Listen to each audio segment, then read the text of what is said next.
Hey everybody, it's Chris Bumbray here again from the Toronto International Film Festival with another JoBlo video review. This time we're taking a look at Eddie Murphy's big comeback flick, Dolemite Is My Name.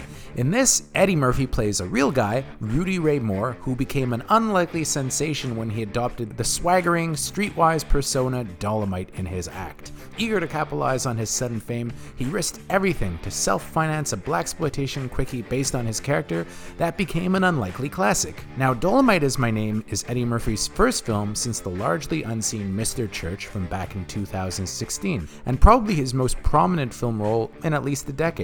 Since at least the mid-90s, he's mostly focused on family films, but this is his long-awaited return to the kind of edgy, R-rated humor that made him a star, and it's a welcome one at that. It helps that Murphy's paired with some intriguing behind-the-camera talent, including director Craig Brewer, who also did Hustle and Flow, and writers Scott Alexander and Larry Karaszewski, writers of Ed Wood and, among other things, The People vs. OJ. Now, there's something of Ed Wood in Rudy Ray Moore, with him an unrelentingly upbeat character, not one to listen to people who tell him his work is no good, with him also attracting a loyal core of collaborators who became something of a surrogate family.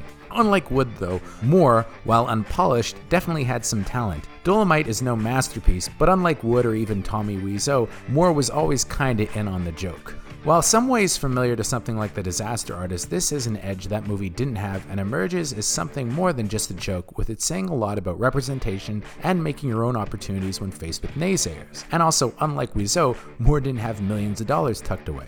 Murphy is an intensely likable guy, with Moore portrayed as an easygoing nice fellow, although when he turns on the Dolemite character, this is Murphy at his most unchained in years. He may no longer be the smart-mouthed kid he was in 48 Hours, but Murphy still got it, and when this hits Netflix, it should kick off a resurgence for the man, who's still beloved. Even outside of Murphy, though, Dolemite Is My Name has a lot going for it.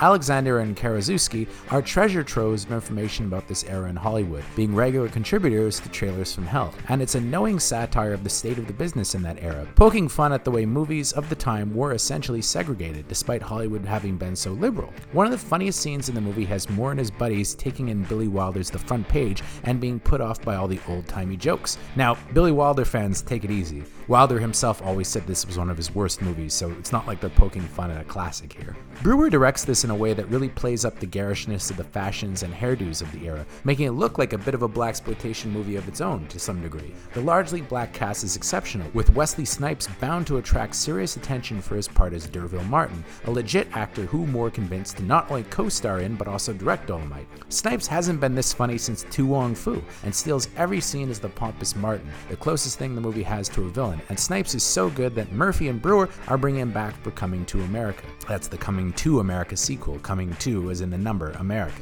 Craig Robinson, Mike Epps, and Titus Burgess, with hair, are funny as Moore's pals who become de facto producers, while Divine Joy Randolph is a real find as Lady Reed, a neglected housewife Moore plucks from obscurity and transformed into his best co-star and foil. Cody Smith McPhee from The Road also has a nice role as one of the white film school students Moore hires to film his crew, with him quickly being run over by the nice guy boss and his pals. I mean, who wouldn't want to be pals with Dolemite? It's easy to say that Dolemite Is My Name is Eddie Murphy's best work since at least Bowfinger, but arguably there he was also playing second fiddle to Steve Martin. Thus, this is his best solo star vehicle since, I don't know, maybe Boomerang? Carrying a touching tribute to his late brother, the great Charlie Murphy, this is a crowd-pleasing comeback for a guy that should have never gone away in the first place and should prove a popular pick once it hits Netflix this fall. I hope they make a sequel tackling some of Moore's later films, including Avenging Disco Godfather. For JoBlo.com, I give this a strong 8 on 10. Until next time, I'm Chris Bumbray.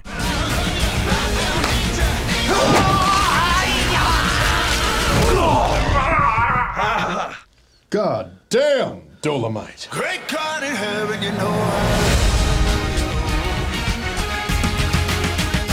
Cut! Was it good as shave?